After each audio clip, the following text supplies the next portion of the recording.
Hello എല്ലാവർക്കും നമസ്കാരം. Big boss season 7 hotel ടാസ്കിനകത്ത് ഇന്ന് റിയാസ് സലീം എൻ്റർ ആവുകയാണ്. റിയാസ് സലീം എൻ്റർ ആവുന്നതിൻ്റെ പ്രമോ വന്നു, അതിൻ്റെ സംബന്ധിച്ചൊരു വീഡിയോ ചെയ്തിട്ടുണ്ട്. പക്ഷേ റിയാസ് സലീം എന്ന് പറയുന്ന വ്യക്തിനെ കുറിച്ച്, എന്ന ഗെയിമറിനെ കുറിച്ച് രണ്ട് വാക്ക് പറയാതെ പോകാൻ പറ്റില്ല. ഞാൻ കണ്ടതിൽ വെച്ച് the best wild card entry. ശരിക്കും പറഞ്ഞാൽ അദ്ദേഹം അവിടെ ഉണ്ടാക്കി വെച്ചൊരു ബെഞ്ച് മാർക്ക് ഉണ്ട്, ഒരു സിഗ്നേച്ചർ ഉണ്ട്.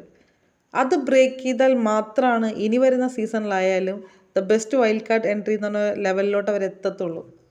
നമുക്കറിയാം, ഇന്ന് നിലവിൽ ബിഗ് ബോസ് വീട്ടിൽ കയറി 5 മത്സരാർത്ഥികൾ ഒരുമിച്ച് നിന്നാൽ പോലും റിയാസ് സലീമിൻ്റെ 7 അയലത്ത് എത്താൻ പറ്റില്ല എന്ന് വിശ്വസിക്കുന്ന ഒരാളാണ് ഞാൻ.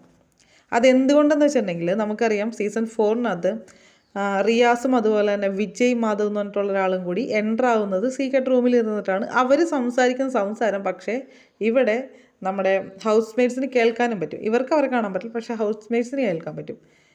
അവിടെ നമ്മുടെ റിയാസ് സലീം പറഞ്ഞു വെച്ചൊരു കാര്യമുണ്ട്, ഞാൻ കളിക്കാൻ പോകുന്ന എൻ്റെ എതിരാളി എന്ന് പറഞ്ഞിട്ടുണ്ടെങ്കിൽ ഡോക്ടർ റോബിൻ രാധാകൃഷ്ണനാണ് എന്ന്.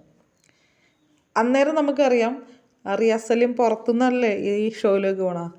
പുള്ളിക്ക് ഏറ്റവും നന്നായിട്ട് അറിയാവുന്നൊരു കാര്യം എന്താ വെച്ചിട്ടുണ്ടെങ്കിൽ, ഏറ്റവും കൂടുതൽ സപ്പോർട്ടുള്ളത് ബിഗ് ബോസ് ചരിത്രത്തിൽ തന്നെ മാസമായിട്ട് സപ്പോർട്ടിങ് എന്താ പറയുക ആൾക്കാരുള്ള ഒരാളായിരുന്നു ഡോക്ടർ റോബിൻ രാധാകൃഷ്ണൻ. അയാൾക്കെതിരെ നിന്ന് ഫൈറ്റ് ചെയ്യുക, അയാൾക്കെതിരെ നിന്ന് ഗെയിം കളിക്കുക എന്ന് പറഞ്ഞാൽ ഇത്രയും ആൾക്കാർക്കെതിരെ നിന്ന് ഗെയിം കളിക്കുന്നു എന്നാണ് അതിനൊരർത്ഥം. ഇത് പറഞ്ഞ് എൻ്ററായതിന് ശേഷം ആ വാക്കിൽ നിന്ന് എന്താ പറയുക ഒരു പടി പോലും അദ്ദേഹം വ്യതിചലിച്ചിട്ടില്ല. ആ ആൾക്കെതിരെ തന്നെ നിന്ന് ഏറ്റവും കൂടുതൽ മാസീവ് സപ്പോർട്ടുള്ള ആളെ തന്നെ പുറത്താക്കിയ സീസണിൽ നിന്ന്.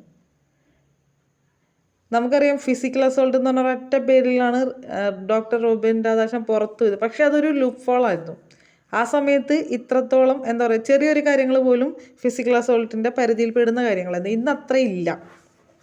ഇന്ന് അതിൻ്റെ ദൈർഘ്യം അല്ലെങ്കിൽ അതിൻ്റെ ഒരു വ്യാപ്തിയൊക്കെ കൂട്ടിയിട്ടുണ്ട്. ചെറിയ കാര്യങ്ങളൊന്നും ഫിസിക്കൽ അസോൾട്ട് ആവില്ല.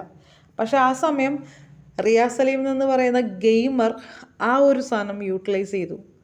ഏറ്റവും കൂടുതൽ സപ്പോർട്ടുള്ള, ഏറ്റവും കൂടുതൽ വിജയിക്കും, ഫൈനലിൽ എത്തിക്കഴിഞ്ഞാൽ വിജയിക്കും എന്ന് പറഞ്ഞാൽ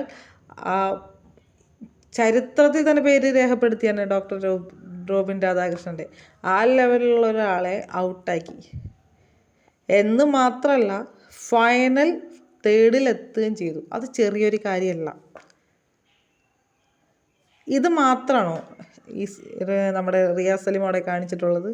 അല്ല, തൻ്റേതായിട്ടുള്ള ഐഡൻറ്റിറ്റി അവിടെ വേറെ ഉണ്ടാക്കിയിട്ടുണ്ടായിരുന്നു. കാരണം നമുക്കറിയാം, ഇന്നും ലക്ഷ്മിപ്രിയനെ അനുകരിച്ചിട്ടുള്ള പരകായ പ്രവേശന റൗണ്ടിനകത്ത് ലക്ഷ്മിപ്രിയനെ അനുകരിച്ചിട്ടുള്ളത് നമുക്ക് ഇന്നും മറക്കാൻ പറ്റില്ല. നമ്മളത് ബിഗ് ബോസ് എന്നടിക്കുമ്പോൾ തന്നെ വരുന്നൊരു ക്ലിപ്പിങ്സിനകത്ത് ഏറ്റവും വ്യൂ ഉള്ളൊരു ക്ലിപ്പിങ്സ് ഇതാണ്. കാരണം അത്രയും സപ്പോർട്ട് ഉണ്ടായിരുന്നു, അത്ര അടിപൊളിയായിട്ടാണ് ചെയ്തിട്ടുണ്ടായിരുന്നത് അല്ലേ? അത് മാത്രമാണോ? അല്ല, പുള്ളി പറയുന്ന വാക്കുകൾ അല്ലെങ്കിൽ അദ്ദേഹം ഒരു കാര്യത്തെക്കുറിച്ച് വാദിക്കുമ്പോൾ അതിനകത്തുണ്ടാകുന്ന കോൺഫിഡൻസ്, അത് വാദിച്ച് ഓപ്പോസിറ്റ് നിൽക്കുന്ന ആളെ വീഴ്ത്താൻ പറ്റുന്ന രീതിയിൽ, അതായത് അയാൾക്ക് പിന്നെ അതിന് മേലെ സമർത്ഥിക്കണമെങ്കിൽ ഭയങ്കര പാടായിരുന്നു. അങ്ങനെയാണ് റിയാസ് സലീം എന്ന് പറഞ്ഞ ഗെയിമർ ജനങ്ങളുടെ ഉള്ളിനകത്ത് കയറി കൂടിയത്. അല്ലാണ്ട് ചുമ്മാ നിന്ന് കുറച്ചപ്പാടും ബഹളം ഉണ്ടാക്കിക്കൊണ്ട് മാത്രമല്ല, അവിടെ ടാസ്ക് അടിപൊളിയായിട്ട് കളിച്ചിട്ടുണ്ട്. അതുപോലെ തന്നെ ഓരോ കാര്യങ്ങളും നല്ല വ്യക്തമായിട്ട് തൻ്റേതായിട്ടുള്ളൊരു ഐഡൻറ്റിറ്റി അവിടെ ഉണ്ടാക്കിയിട്ടിട്ടുണ്ട്. ഇതൊക്കെ ചെറിയ കാര്യമല്ല. അതുകൊണ്ടിട്ടാണ് പറയുന്നത്, ഡോക്ടർ റോബിൻ രാധാകൃഷ്ണൻ ഔട്ടാക്കി എന്നുള്ളൊരു പേരല്ല റിയാസ് സലീമിനുള്ളത്, ദ ബെസ്റ്റ് ഗെയിമർ എന്നുള്ള പേര് തന്നെയാണ്. ഞാൻ എൻ്റെ ബിഗ് ബോസ് എന്ന് പറയുന്ന ഷോയിനകത്ത് ഏറ്റവും കൂടുതൽ ഇഷ്ടപ്പെടുന്ന കണ്ടസ്റ്റൻസിനകത്ത്, വൈൽഡ് കാർഡ് എൻട്രീസ് എന്നല്ല, കണ്ടസ്റ്റൻസിനകത്ത് 10 പേരിലല്ല 5 പേരിൽ ഒരാൾ റിയാസ് സലീമാണ്. ഇന്ന് നമുക്കറിയാം, ഈ ഹോട്ടൽ ടാസ്ക് ഒക്കെ നടക്കുന്ന സമയത്ത് ഇവരുടെയൊക്കെ കയ്യിൽ നിന്നൊക്കെ ഒരുപാട് പോകണം. ഇവരൊന്നും ഗെയിം കാണുന്നില്ലെന്ന് തോന്നിയിട്ടുണ്ട്. ഞാൻ ഇപ്പോഴും പറയുന്നൊരു കാര്യം, ഞാൻ ഏറ്റവും കൂടുതൽ ആഗ്രഹിക്കുന്നൊരു കാര്യം എന്ന് വെച്ചാൽ, നിങ്ങൾ ഈ ബിഗ് ബോസ് ഷോയിലോട്ട് പോകുന്നുണ്ടെങ്കിൽ ഉറപ്പായിട്ട് നിങ്ങൾ പ്രീവിയസ് എപ്പിസോഡ് സെക്കെല്ലാം കാണുമ്പോൾ റിയാസ് സലീം എന്ന് പറഞ്ഞ വ്യക്തി ഗെയിം കളിച്ചത് കൂടി കാണണം. അങ്ങനെ കണ്ടിട്ട് വേണം നിങ്ങൾ പോകാനായിട്ട്. നിങ്ങൾ കുറച്ചെങ്കിലും ആൾക്കാരെ സെലക്റ്റീവായി എടുത്ത് അവരുടെ പെർഫോമൻസ്, അവരെന്തൊക്കെയാണ് കാഴ്ചവെച്ചിട്ടുള്ളത്, അവരുടെ ഗെയിം എങ്ങനെയായിരുന്നു എന്ന് പഠിച്ചിട്ട് വേണം പോകാൻ പറ്റാൻ. നിങ്ങളൊരു വൈൽഡ് കാർഡാണെങ്കിൽ നിങ്ങളൊരു കാര്യം ഉറപ്പായിട്ടും ചിന്തിക്കുക, റിയാസ് സലീം എന്ന് പറഞ്ഞ വ്യക്തി അവിടെ ഒരു ബെഞ്ച് മാർക്ക് ഉണ്ടാക്കിയിട്ടുണ്ട്. അതിനെ ബ്രേക്ക് ചെയ്താൽ മാത്രമാണ് the best wild card entry ആയിട്ട് നിങ്ങളുടെ പേര് ബിഗ് ബോസിനകത്ത് എഴുതി ചേർക്കും. അതിനു വേണ്ടി നിങ്ങൾ റെഫറൻസ് എടുക്കേണ്ടത് പുള്ളിയുടെ ആറ്റിറ്റ്യൂഡ്, പുള്ളി ഗെയിം കളിച്ച രീതി, പുള്ളിയുടെ മെൻ്റൽ സ്ട്രെങ്ത് എല്ലാം നിങ്ങൾ പഠിച്ച് പുള്ളിയുടെ എല്ലാം പുള്ളി ആ ഒരു ഷോയിനെ എങ്ങനെ കണ്ടു എന്നുള്ളതൊക്കെ പഠിച്ചിട്ട് വേണം നിങ്ങൾ പോകാനായിട്ട്. വളരെ സങ്കടം ഉണ്ടായിരുന്നു എനിക്ക് ഈ പ്രാവശ്യത്തെ വൈൽഡ് കാർഡ് എൻട്രീസിൻ്റെ ചില പെർഫോമൻസൊക്കെ കാണുമ്പോൾ. ഞാനിങ്ങനെ ഓർത്തിട്ടുണ്ടായിരുന്നു എന്തുകൊണ്ടിട്ട് ഇവർ റിയാസിൻ്റെയെങ്കിലും ഒരു വീഡിയോ കണ്ടിട്ട് പോയില്ല. അറ്റ്ലീസ്റ്റ് ഒരാളെ എടുക്കുകയാണെങ്കിൽ ഒരാൾ റിയാസിൻ്റെയെങ്കിലും ഒന്ന് എടുത്തിട്ട് ഒരു വൈൽഡ് കാർഡ് എൻട്രി പോകാൻ പോകുന്ന ഒരാൾ പ്രിപ്പയർ ചെയ്തില്ല എന്നുള്ള കാര്യം എനിക്ക് വളരെ സങ്കടമായിട്ട് തോന്നിയിട്ടുണ്ട്. എന്താണെങ്കിലും ഏറെ കാത്തിരിക്കുകയാണ്. കാരണം ലക്ഷ്മി ഉണ്ട് അവിടെ അല്ലേ.